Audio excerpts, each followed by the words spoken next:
మహిమ కలుగును గాక. హల్లెలూయా. ప్రియమైన దేవుని సంగమా, ఈ సంవత్సరం అంతా కూడా 2024 సంవత్సరం అంతా కూడా దేవుడు మనందరూ కూడా కాచి కాపాడాడు. మన అవసరతలు తీర్చాడు, మన అక్కర్లు తీర్చాడు, మన ఆలోచనలు తలంపులను కూడా నెరవేర్చాడు దేవుడు. అయితే ఈ మధ్యాహ్న కాల సమయంలో డిసెంబర్ నెల ఈ 2వ ఆదివారం మధ్యాహ్న కాల సమయంలో ఒక మాటను నడుచున్నాడు. ఆయన ఏమడుగుతున్నాడంట, ఇంతవరకు మన దేవుడిని అడిగావు. 11 నెలలు 12 నెలలు ప్రవేశించిన వరకు కూడా మనం సంవత్సర కాలం అంతా దేవుడిని అడుగుతూనే ఉన్నాం. ఆయన చేస్తూనే ఉన్నాడు. కార్యం అనుభవిస్తున్నాం, కృపలను పొందుకుంటున్నాం, ఆశీర్వాదాలు అనుభవిస్తున్నాం.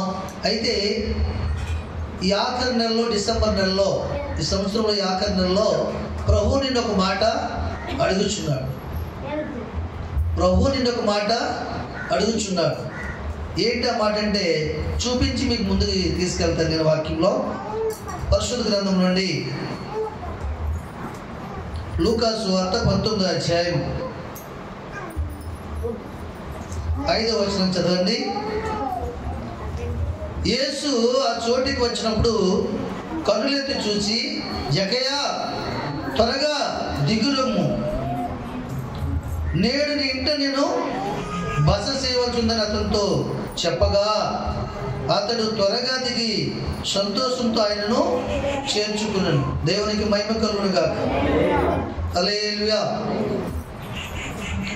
ఇక్కడ జక్కీను మాట్లాడుతున్నాడు. ఆయన యేసు ప్రభు వారు ఎరుకో పట్టణానికి వచ్చినప్పుడు ఆ పట్టణంలో జక్కయ్య ఉన్న స్థలానికి వచ్చినప్పుడు, జక్కయ్య ఎక్కడ ఉన్నాడంటే,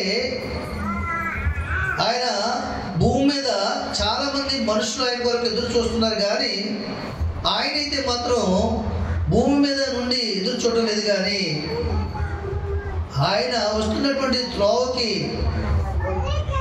మధ్యలో ఒక చెట్టు వంగుంటే, ఆ వంగి ఉన్న చెట్టు మేడు చెట్టు ఎక్కైనా ప్రభు కోసం ఎదురు చూస్తున్నాడు. దేవునికి మహిమ కలుగును గాక. కింద ఉన్న వాళ్ళు చాలా మంది అధికారులు ఉన్నారు, గొప్పవారు ఉన్నారు, ఏమండి, చాలా మంది ఉన్నతమైన వారు ఉన్నారు. కానీ వాళ్ళందరూ ఏ విధంగా చూస్తున్నారంటే, యేసు ప్రభుని చూడాలని ఉద్దేశంతో వచ్చున్నారు. కానీ ఈయన ఏ ఉద్దేశంతో వచ్చిందంటే, ఆయన సంపూర్ణంగా చూడాలని వీరందరికంటే పైకెక్కి కొట్టువాడైనందువలన ఇతనికి మనుషులు, పొడవ మనుషులు ఆటంకం అవుతారని చెప్పి మేడు చెట్టు, ఆ త్రోవ రోడ్డు మధ్యలో ఉన్నటువంటి వంగున్నటువంటి మేడు చెట్టు ఎక్కి ప్రభువుని తల నుంచి పాదం వరకు చూడాలని ఆశతో ఎదురు చూస్తున్నాడండి. ఈ ఆశని కిందనున్న మనుషులు గమనించలేకపోయారు, కానీ ఆ ప్రాంతానికి, ఆ ఎరుకో పట్టణానికి వస్తున్నట్టు యేసయ్య గమనించాడు. దేవుని స్తోత్రం.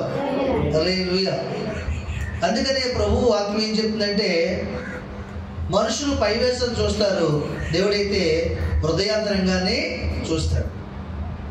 హృదయాంతరంగాన్ని చూస్తాడు కనుక జక్కయ్య హృదయంలో ఉన్నటువంటి సంతోషము, ఆనందము ఆయనకి ఈ మేడి చెట్టు ఎక్కేటప్పుడు గాయములైనా, ఇబ్బంది కలిగినా, శ్రమలు ఎదురైనా సరే సంతోషంగా ఆ చెట్టుపైకి ఎక్కి పరిపూర్ణంగా దేవుడిని చూడాలని ఆశని దేవుడు కూడా గమనించాడు. కనుక ఆ ప్రాంతానికి వచ్చినప్పుడు ఆ కింద ఉన్న గొప్పవారితో మాట్లాడేది, ఆయన గనులైన వారితో మాట్లాడలేదు. ఎవరితో మాట్లాడుతున్నాడు? ఏమండి? జక్కయ్యతో మాట్లాడుతున్నాడు. ఏమని? జక్కయ్య, నువ్వు త్వరగా దిగురమ్ము, నేడు నీ ఇంటి నేను బస చేయవలసి ఉంది. దేవునికి మహిమ కలుగును గాక. మనల్ని కూడా ఈ మాట అడుగుతున్నాడు ప్రభు. మనల్ని కూడా ఈ మాట అడుగుతున్నాడు. సంవత్సర కాలం అంతా నిన్ను కాచి కాపాడాను. ఇగో ఈ ఆఖరి నెలలో, డిసెంబర్ నెలలో నీ ఇంట నేను బస చేయాలనుకుంటున్నాను. త్వరగా దిగిరా, త్వరపడి ఆలోచన చేయి, నన్ను చేర్చుకున్నట్టు. కానీ మనల్ని కూడా ప్రభు అడుగుతున్నాడు. జక్కయ్యని అడిగినప్పుడు ఆయన ఎలా చేర్చుకున్నాడు? అమ్మా, ఎలా చేర్చుకున్నాడు ఆయన? త్వరగా దిగి, యేసు ప్రభు త్వరగా దిగురమ్ము, నేను ఇంట నేను బస చేయవలసిందనే మాట పూర్తి కాకముందే దిగిపోయాడు కిందకి. దేవుని స్తోత్రం. ఆ మాట ఇక్కడ రాయబడదు, కానీ ఆయన్ని కేవలం చూడడానికే అంత శ్రమ అనుభవించి కష్టాన్ని అనుభవించి అత్యాసక్తితో చెట్టు పైకి ఎక్కినటువంటి జక్కయ్య అతని ఇంటిలోనే ఈ రోజు ఉంటారంటే ఇంకా ఎంత త్వరగా దిగుతాడని ఆలోచన చేసి ఆత్మ సంబంధంగా ఆత్మాభిషేకంతో మాట్లాడుతున్న మాట ఇది. దేవుని స్తోత్రం. మరి అంతే కదా. దిగిన తర్వాత ఎలా చేర్చుకుంటాడండి ఆయన? ఏమ్మా ఎలా చేర్చుకుంటాడు? త్వరగా అతడు త్వరగా దిగి సంతోషంతో ఆయనను చేర్చుకున్నాడు. దేవుని స్తోత్రం. హల్లెలూయా. ఎలా చేర్చుకుంటాడంట? సంతోషంతో ఆయన చేర్చుకున్నాడు. అంటే ఆ జనాల మధ్యలోనే జక్కయ్య ఇల్లు ఉందా చేర్చుకోవడానికి? లేదు కదా, దూరంగా ఉంది. మరి మొట్టమొదటి ఎక్కడ చేర్చుకోడు ఆయన్ని? ఆయన ఇంటిలో తీసుకెళ్ళి బస చేయడానికి మొట్టమొదటి హృదయంలో చేర్చుకున్నాడు. దేవునికి మహిమ కలుగును గాక. ఎక్కడ చేర్చుకున్నాడు? హృదయంలో చేర్చుకున్నాడు. దేవుడు కోరుకుంది ఏంటి? నీ హృదయమునే కోరుకుంటాడు ఆయన. కనుక దేవుడు కోరుకునేది ఏంటో తెలుసుకుని అందులో చేర్చుకునేవాడు ధన్యుడు. దేవుని స్తోత్రం. హల్లెలూయా. ఊరికనే రక్షణ ఇవ్వలేదు జక్కయ్య ఇంటికి దేవుడు, అవునే కదండి. ఆయన ఊరికనే రక్షణ ఇవ్వలేదు. తన హృదయాన్ని చూసి మరి తను ఎలా చూడడానికి వచ్చాడు? చూడడానికి వచ్చిన వ్యక్తి కింద ఉన్న మనుషుల మాట వింటున్నాడా? వాళ్ళు చేసే హాలన వింటున్నాడా? ఈ దేవుని పిచ్చుడు ఏంట్రా, మన అందరికి కనపడ్డా, ఇది ఒకరికే కనపడుతుందా, పైకి ఎక్కిపోయి ఏంట్రా అని రకరకాలుగా హాలన చేస్తున్నారు కిందనే. వీడికింత భక్తులు చేసింది ఏంట్రా? వాడిని కాలుతూ తన్నివాడు, వీడిని కాలుతూ తన్నివాడు, వడ్డీ వసూలు చేసుకున్నాడు, సొంత వసూలు చేసుకున్నాడు, అందరినీ బాధ పెట్టినాడు, వీడికి భక్తులు చేసింది ఏంటి ఇవాళ అని అనుకున్న వారు కూడా ఉండొచ్చు అక్కడ. హాలన చేసిన వారు కూడా ఉండొచ్చు అక్కడ. అయినను వారి మాటలు పట్టించుకోలేదు. కానీ ఆయన ఆత్మీయ నేత్రము చూపు, ఆయన బాహ్య నేత్రాలు చూపు, ఆయన చెవులు కూడా ప్రభు యొక్క రాకడ చప్పుడు కొరకే ఎదురు చూస్తున్నాయి. చప్పుడు కూడా దేవుని మహిమపరచండి. హల్లెలూయా. ఎంత గొప్ప సంగతి! ఈయన హృదయాన్ని ఆయన చూస్తున్నాడు, ఆయన రాక కొరకు ఈయన ఎదురు చూస్తున్నాడు. ఆ విషయాన్ని గమనించిన ప్రభు గనులేని వారు కింద ఉన్నప్పుడు కూడా, గొప్పవారు ఉన్నప్పుడు కూడా, బాధింపబడినటువంటి మనసు కలిగినటువంటి వాడు, పాపంతో నిండిపోయిన వాడు, పాపి ఉన్నవాడు అయినప్పుడు కూడా అతన్నే కోరుకున్నాడు దేవుడు. జక్కయ్య త్వరగా దిగిరా, నేడు ఇంటి నేను బస చేయవలసి ఉందన్నాడు. అతడు త్వరగా దిగి వచ్చి సంతోషంతో చేర్చుకున్నాడు. దేవునికి మహిమ కలుగును. చూడండి, ఈ క్రిస్మస్ ఆరాధన ఇంటింటా పెట్టడము అనేది, మరి 40 రోజుల ఉపవాస ప్రార్థన కూడా ఇంటింటా పెట్టడం అనేది అది దైవ చిత్తమే కానీ మానవుల యొక్క ఉద్దేశము కాదు. నీ ఇంట చేర్చుకోవాలి ప్రభువుని.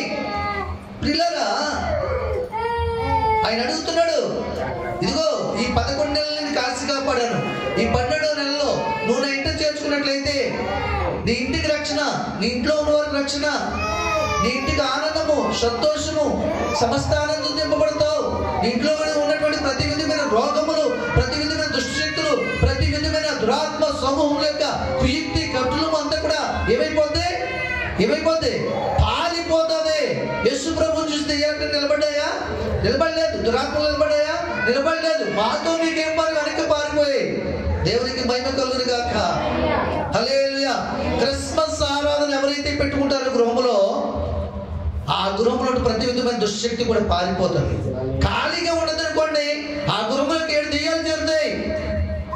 సంవత్సరం అంతా ఇంతకాలమే సమస్యలు, భార్య భర్తలకు మాట ఎదగదు, బిడ్డలకి తల్లికి మాట ఎదగదు, ఏమండి అన్నదమ్ముల మధ్య మాట కుదరదు, అసమాధానం ఏలుబడి చేస్తుంటుంది. కారణం ఏంటంటే ప్రభు ఆ ఇంటికి రాలేదు కనుక. ప్రభు ఈ ఇంటికి వస్తే ఇంటికి శుభము. దేవుని స్తోత్రం. ప్రియులారా, ఆ దినాల్లో ఆ బ్రతికిన వారికి చాలా గొప్ప భాగ్యం అండి. యేసు ప్రభువే సాక్షాత్తు కనబడ్డాడు. ఆ ఇంట్లో ఉన్న రోగాన్ని తీసేశాడు, సమస్యను పరిష్కరించాడు, ఆయన నామాన్ని గొప్ప చేసుకున్నాడు. ఈ రోజు పరిశుద్ధాత్మ దేవుని వాక్యము, దేవుని ప్రజలు, దేవుని సేవకులు, దేవుని బిడ్డల విశ్వాసులు, సంఘం అంతా కలిసి ఇంట్లోకి వస్తే ప్రభువుని ఇంటికి వచ్చినట్లే. నా పేరంట వచ్చి వారిని గౌరవించిన పోషించిన ఎడల, గొప్ప చేసిన ఎడల నన్ను గొప్ప చేసినట్టు అన్నాడు కదా ప్రభు. దేవునికి మహిమ. కాబట్టి పిల్లరా, మీరు అనుకుంటున్నారు, చాలా మంది విశ్వాసం అనుకోవచ్చు, సేవకుల యొక్క ఉద్దేశాన్ని బట్టి ఆరాధన పెడుతున్నారు. మరి నా ఆత్మీయ జీవితంలో 24 సంవత్సరాలు పూర్తవుతుంది. రేపు జనవరి 1 వస్తే 25వ సంవత్సరం నా విశ్వాస జీవితము, అంటే సిల్వర్ జూబిలీ అనమాట. దేవుని స్తోత్రం. 25 ఏళ్ళు విశ్వాస జీవితాన్ని నేను కొనసాగించబోతున్నాను. 24 సంవత్సరాలు పూర్తయింది. 25వ సంవత్సరం రేపు జనవరి 1 నేను బాప్తిసం తీసుకున్న డేట్. 25 సంవత్సరాల్లో ప్రవేశిస్తాను. ఈ 25 సంవత్సరాల నుంచి 24 సంవత్సరాల నుంచి కూడా ఈ క్రిస్మస్ ఆరాధనకి మేము మా సంఘ క్రమపరంగా వైజాగ్లో ఉంటూ కూడా వెళ్తూనే ఉన్నాం, వాక్యం వింటూనే ఉన్నాం, దేవుని మైంపరుస్తున్నాం. ఎప్పటికీ 10 మంది పెట్టుకున్నా, 15 మంది పెట్టుకున్నా, 20 మంది పెట్టుకున్నా, 5 పెట్టుకుని ఆరాధన కొనసాగుతూనే ఉన్నాయి. దేవునికి మహిమ. ఇది మా ఉద్దేశం చెప్పినందుకు చేసేది కాదు. ప్రభుని సంవత్సర కాలం అంతా చేసిన మేలుకి ఆయన అడుగుతున్నాడు, నీ ఇంట నేను బస చేయవలసిందే. జ్ఞాపకం చేసుకోండి, నీ ఇంట నేను బస చేయవలసిందే. ఎవరు సంపూర్ణంగా ఆరాధన పెట్టుకోగలరు, ఎవరు దేవుని నామాన్ని మహిమపరచగలరు, ఆయన ఇంటికి ఎవరు పిలుచుకోగలరు? ఎవరు సంతోషంగా వాక్యాన్ని ఎవరైతే హృదయంలో చేర్చుకుంటారో వారికి వాక్యం మీద ఆశ ఉంటుంది, ఆసక్తి ఉంటుంది. దేవుడు నా ఇంట్లో మాట్లాడాలి, నా ఇల్లు పొరుగు వారితో మాట్లాడాలి, నా పక్కింటి వారితో మాట్లాడాలి. సువార్త నేను ప్రకటించదానను, సువార్త ప్రకటించకపోతే నాకు శ్రమ. నీ ఇంట్లో ఆరాధన పెట్టుకున్నావంటే నీ ఇంటి చుట్టూ వారందరికీ సువార్త ప్రకటించిందానవా కదా కదా మరి. దేవునికి మహిమ కలుగును గాక. పౌలు గారి దగ్గరికి వెళ్ళి ప్రార్థన చేస్తుంటే ఆ పక్కన కళ్యాణ మండపం ఉంటే, ఆ కళ్యాణ మండపంలో వాళ్ళు కూడా దేవుని స్తుతించి ఆరాధించి రక్షణ పొందుకున్నారు.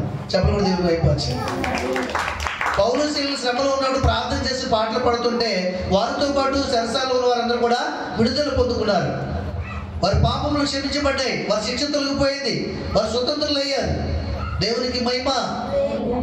కాబట్టి దేవుడు నీకు చేసిన మేలుని బట్టి నువ్వు ఆయన ఆరాధన ఇంట్లో చేర్చుకుంటే, ఆరాధన పెట్టుకుంటే, నీ బంధకాలే కాక నీ పక్క వారి బంధకాలు కూడా పెట్టుకున్నట్టుకు వీలు కలుగు చేసినటువంటి ఒక సువార్తికురాలివి, ఒక మంచి విశ్వాసం, మంచి దేవుని బిడ్డవై జీవించగలవు.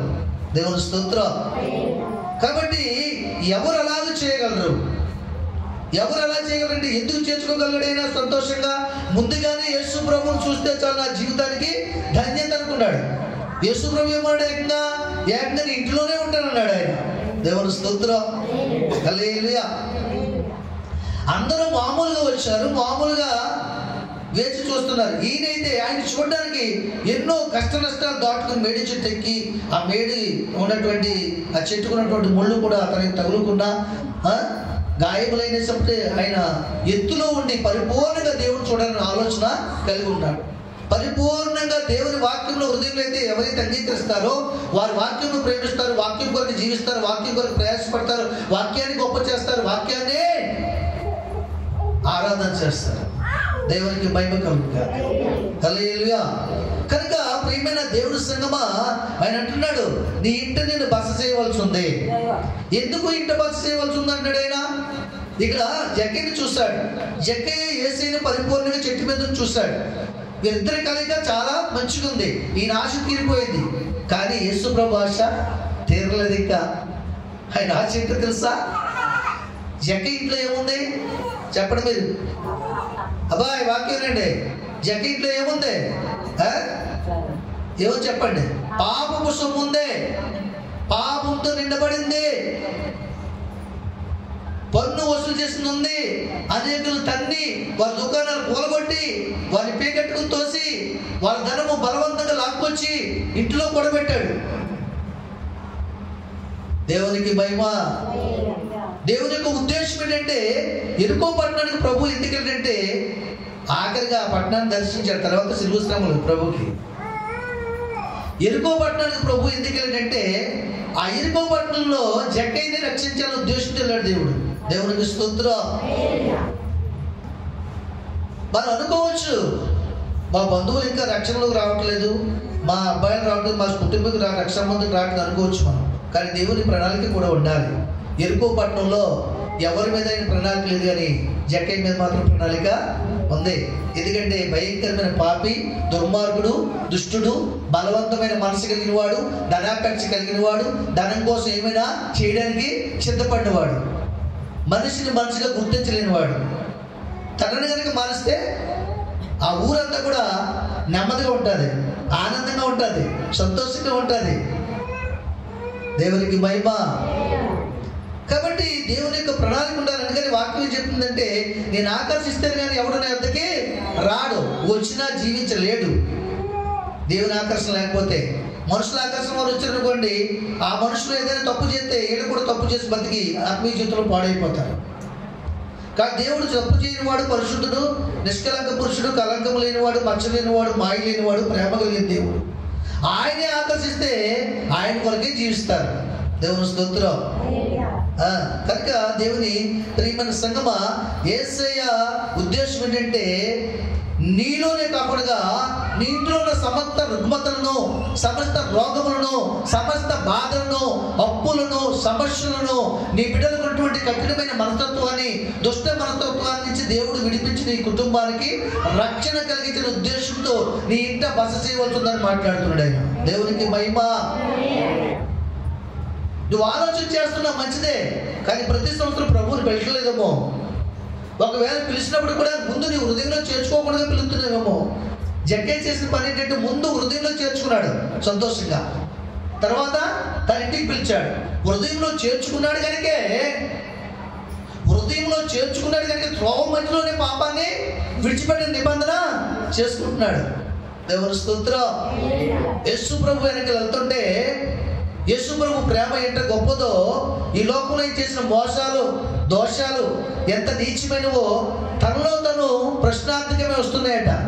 నేను ఇంతమందిని తన్ని డబ్బులు చేశానా, ఇంతమంది పేక పట్టుకుని త్రోసివేశానా, వాళ్ళు అమ్ముకోవాల్సినటువంటి ఆ సామాన్లని, ఆ వస్తువులు త్రోసి నేలపాలు చేశానా, ఆ విసుగులో కలిసిపోయినట్టుగా వాళ్ళ పిల్లలకి ఆహారం కాకుండా ఆ రోజు వాళ్ళ ఇంటికి వెళ్ళి దుఃఖించి మంచినీళ్ళు తగ్గి పడుకున్న రోజులు ఉన్నాయి కదా. అయినను స్వార్థంతో జీవించి, ధనాపేక్షతో జీవించి నేను ఇంత నీచమైన కార్యములు చేశానా? ఈ ఎదవ డబ్బు కోసం, ఈ ధనము కోసం, దీనికోసం ఇంత నీచమైన కార్యాలు చేశానా? ధనం కోసం ఏం చేస్తున్నారు ఈరోజు స్త్రీలు?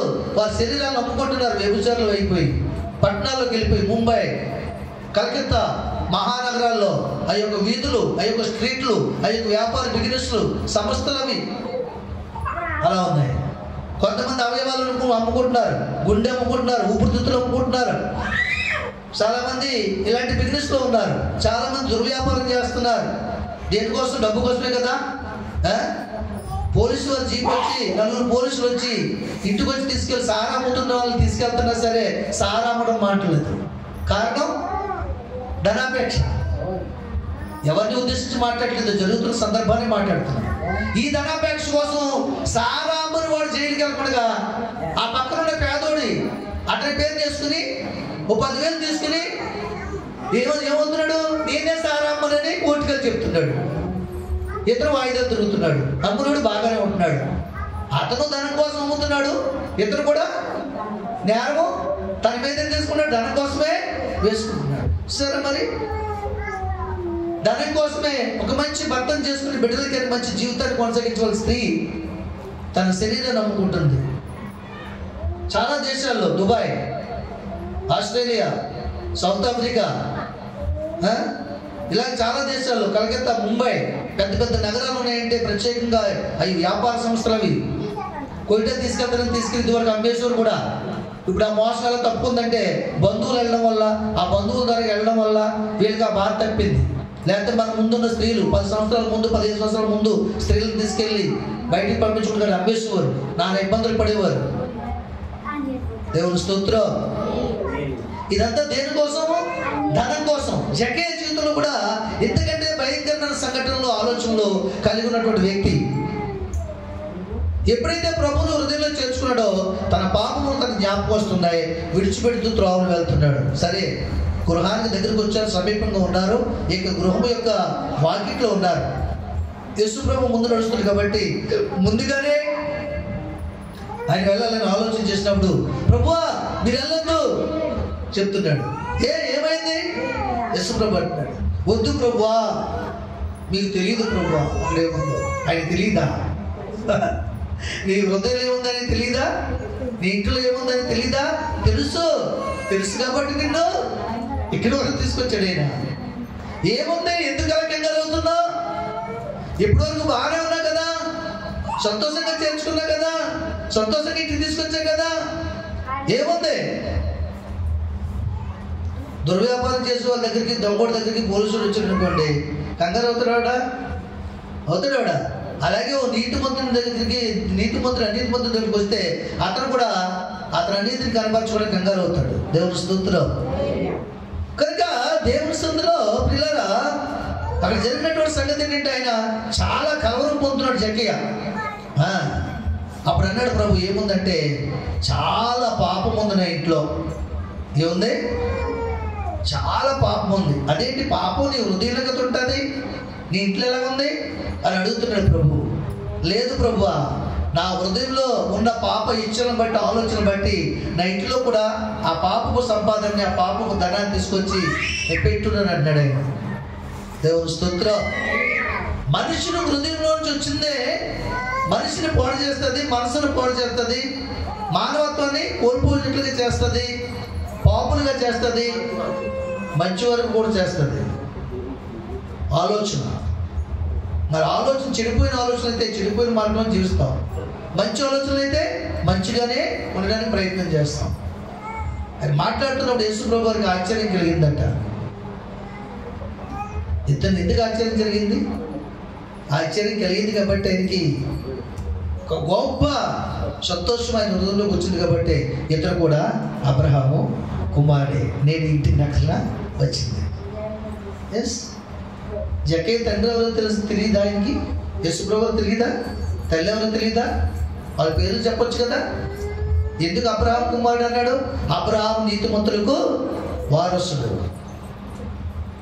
అబ్రహాం కుమారుడు అంటే అవినీతిని విడిచిపెట్టి, అక్రమాన్ని విడిచిపెట్టి, అన్యాయాన్ని విడిచిపెట్టి, అపకీర్తిని విడిచిపెట్టి కీర్తిలోకి వస్తున్నాడు కనుక ఇతను కూడా అబ్రహాము. ఏమన్నాడు అతను? వెంటనే ప్రభువుని ఆటంకపరిచి లోపలికి వెళ్తాడు. ప్రభుని లోపలికి వెళ్ళి ఆ మారుపెట్టులో దాచుంచాడు. అప్పుడు మారుపెట్లు ఉండి, ఆ మారుపెట్లు ఎవరు తెచ్చేవారంటే ఇండియాకి రంగం నుంచి వచ్చి. ఏమండి, మా ఇంట్లో కూడా మారుపెట్టు ఉండేది. రంగపు సోమన్న సారా కమ్మితే మా డాడీ కొన్నాడు. ఇద్దరు సారా స్నేహితులు అప్పుడు. ఏమండి, ఇప్పుడు లేదు కండి. సుభద్రం గారు తెలుసు, రంగపు సోమన్న తెలియదండి మీకు? కనుక దేవస్థానంలో ఆ మారుపెట్టులో దాచుంచాడు డబ్బు అంతా జక్కయ్య. అదంతా కూడా బయటికి తీసుకొచ్చి ప్రభు ముందు పెట్టాడంట.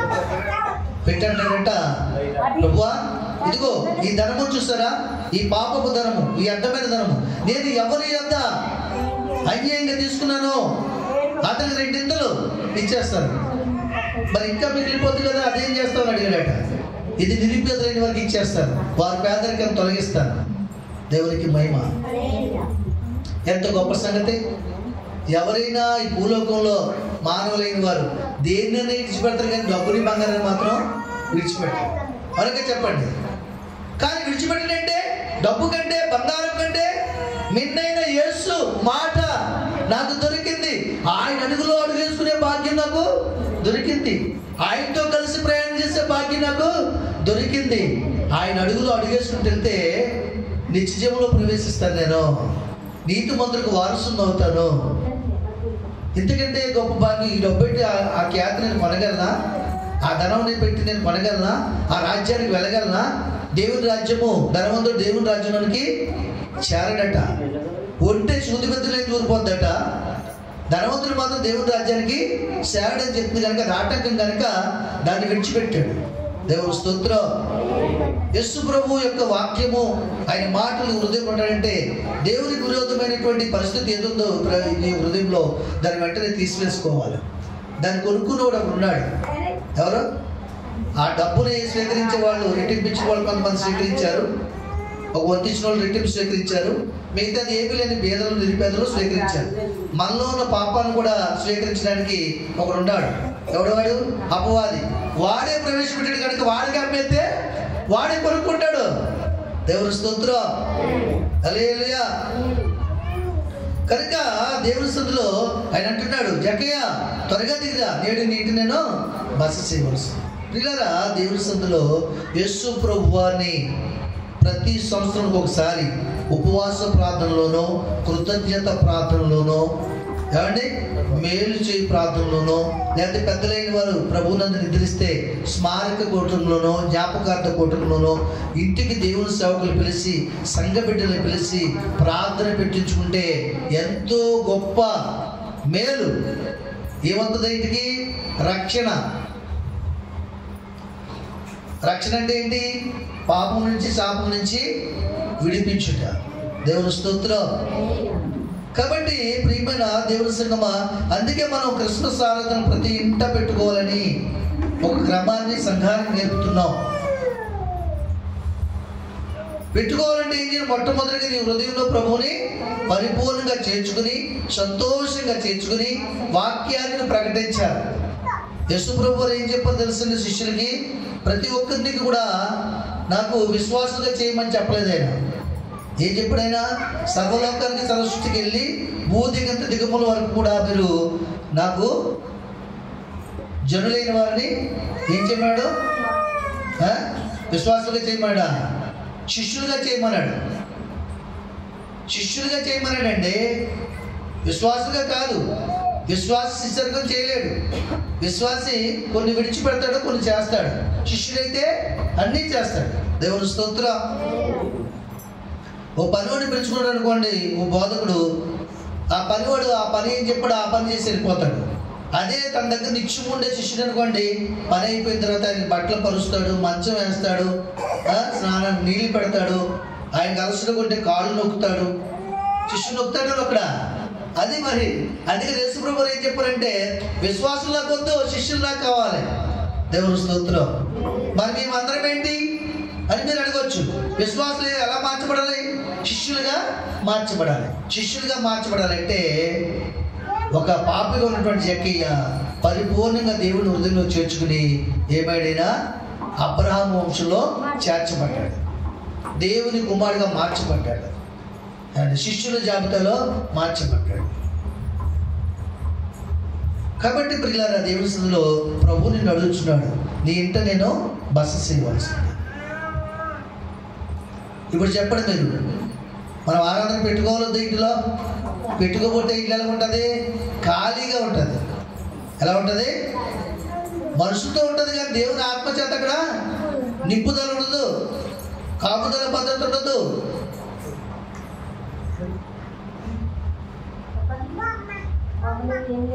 ఈ ఇంటికి అధికారి క్రీస్తు బోర్డు పెట్టుకుంటాం మనం.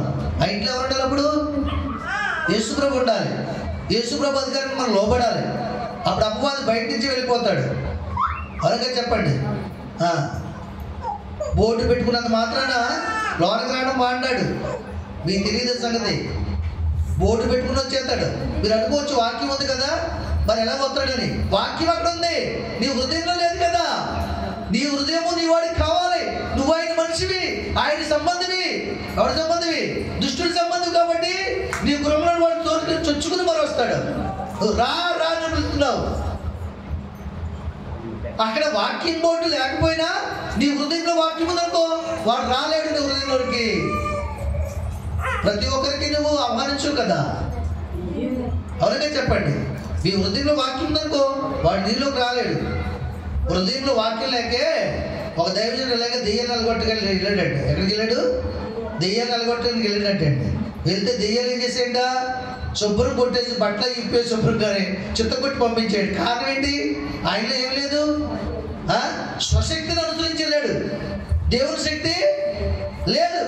పిచ్చోళ్ళ పరిగెట్టుకు వెళ్ళిపోతుంటే అందరికీ ఆనందంగా కనపడ్డాడు. పాస్టర్ గారు వెళ్ళిపోతుంటే ఎంత అవమానం ఉంటుంది. దెయ్యాలు నిలగొట్టవలసిన వాడిని దెయ్యాలు నిలగొడుతున్నాయి. మన పరిస్థితి కూడా అంతే. దేవుని వాక్యం మన హృదయంలో లేకపోతే మనలో దెయ్యాలు వస్తాయి, రోగాలు వస్తాయి, నడుము సలుపు, ఆ సలుపు, ఈ సలుపు. ఏమంటే కాబట్టి యేసు ప్రభువు మొట్టమొదటి ఎక్కడ చేర్చుకోవాలి? నీ హృదయం ఇంట్లోకి చేర్చుకోవాలి. తర్వాత నివసించే ఇంట్లోకి చేర్చుకోవాలి. ఖాళీగా ఉందనుకోండి నీ హృదయం కానీ ఇల్లు కానీ, 7 దెయ్యాలు వచ్చేస్తాయంట ఇంట్లో. అవి మామూలుగా ఉంటాయా? వచ్చినప్పుడు యుద్ధాలు, పోరాటాలు, గొడవలు, రకరకాల పరిస్థితులు, సమస్యలు సృష్టించి నిన్ను కుదరగొట్టి దేవుడంటే దేవుడు కాదు అన్న నీ నోటితో నీకు దేవుడు లేడని అనిపించి బయటికి వెళ్తాయి. ఆ మాట అనిపించడానికి కదా యోగుని సర్వస్వం కోల్పోయినట్టుగా చేస్తాయి. అవునా?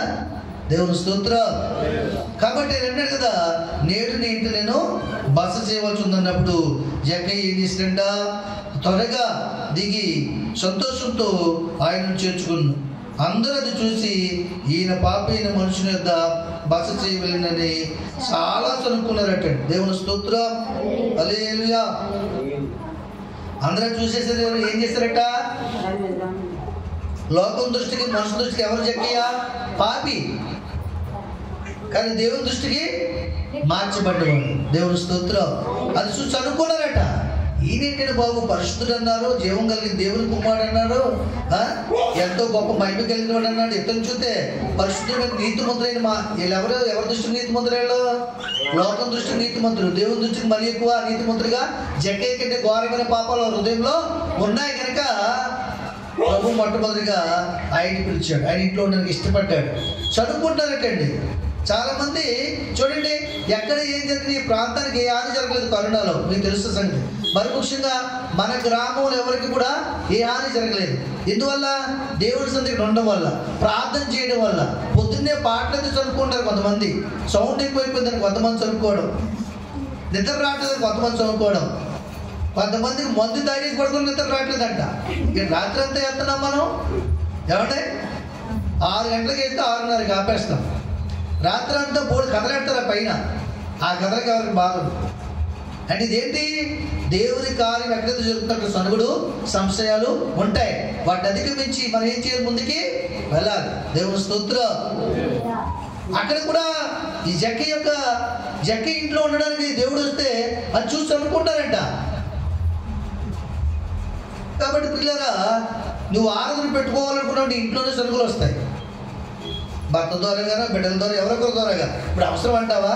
క్రిస్మస్ ఉంది కదా, దానికో కొంత, దీనికో కొంత. ఎందుకు ఇవన్నీ? నేను ఎందుకు ఎట్టుకోకపోతే మనకి ఎట్టుకోలేదని అడుగుతాడా దేవుడు? ఎట్టుకోలేదని అడగడు. అడిగోడు ఒకడు ఉన్నాడు, నువ్వు ఎట్టుకోలేదు కాబట్టి దగ్గరికి వస్తున్నాను కూడా. దేవుని స్తోత్రం. ఎవరు? అపవాది. నువ్వు ఎట్టుకోలేదు కదా, నువ్వు నావాడువే, నీతోనే ఉంటానంటాడు. నువ్వు ప్రార్థన పెట్టుకుని యేసయ్యని ఆహ్వానిస్తే అక్కడ ఏం చేస్తాడైనా? ఇతడు నావాడు, అబ్రహాము నావాడు, ఇతడు అబ్రహాము వాడు, వీరిరువురు నావారే అంటున్నాడు ఆయన. దేవుని స్తోత్రం. అర్థం చేసుకోండి దేవుని మాటలు. కాబట్టి నావారైన వారు, నా ప్రజలైన వారు నిబంధన చేసుకుని జీవిస్తారు అంటాడు ఆయన. నా రక్తం చేత కడుగుబడిన వారు అంటాడు ఆయన. మీరు నా సొత్తు అంటున్నాడు ఆయన. కాబట్టి పిల్లరా, దేవుని సందులో మనం ఎప్పుడు కూడా ప్రభు యొక్క ఆరాధన పెట్టుకోవాలి.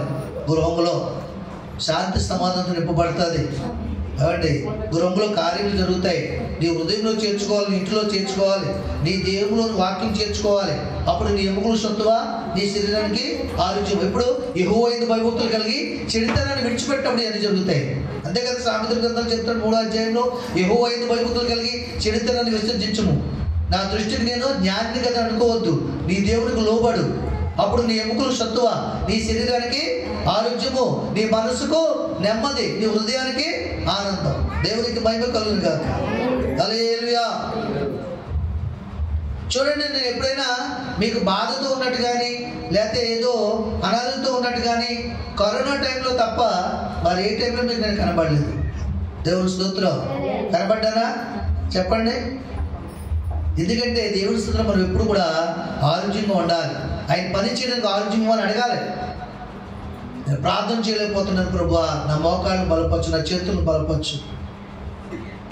ఈ దేవుని ఆలయంగా మార్చుకున్న తండ్రి అని మనం అడిగినప్పుడు సంపూర్ణ ఆరోగ్య ప్రదాత ఉన్నాడు ఆయన. ఆయన ఇచ్చినట్టు సామర్థ్యం, శక్తి కలిగి ఉన్నవాడు. కాబట్టి ఆయన చెప్పి చాలా మంది చదువుకున్నారట. తర్వాత ఏం జరిగింది చూడండి. అక్కడ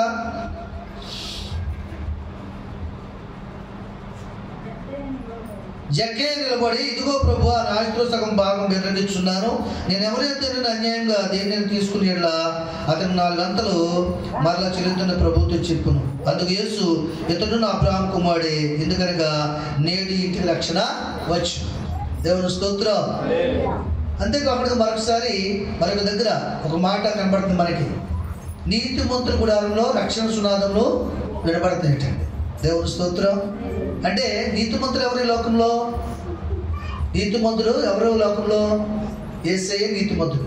యేసుక్రీస్తుని ఎవరైతే అంగీకరించారో, నమ్మి ఉన్నారో, వాక్యానుసారంగా జీవిస్తున్నారో వారు కూడా నీతిమంతులుగా తీర్చబడి, వారు కూడా పరిశుద్ధులుగా చేర్చబడి దేవుని రాజ్యాన్ని చెబుతారని దేవుని వాక్యం తేటగా సెలవిస్తుంది. కనుక నీతిమంతులైన వారు అనగా దేవుని నమ్మిన వారు కదా మరి.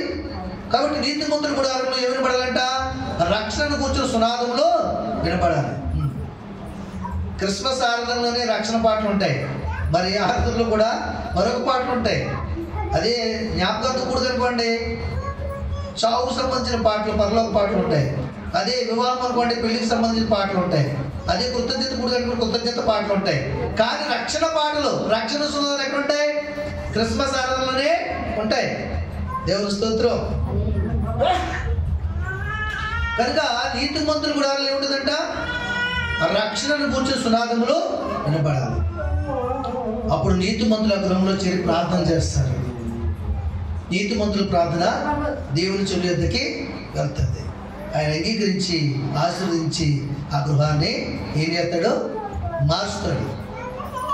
ఏ స్థితిలో ఉన్న స్థితిని మారుస్తాడు, ఏ పరిస్థితుల్లో ఉన్న పరిస్థితులను మారుస్తాడు, ఏ సమస్యలో ఉన్న సమస్యని తీర్చి అధికముగా ఆశీర్వదిస్తాడు. దేవుడి మాటలు దీవించిన గాక.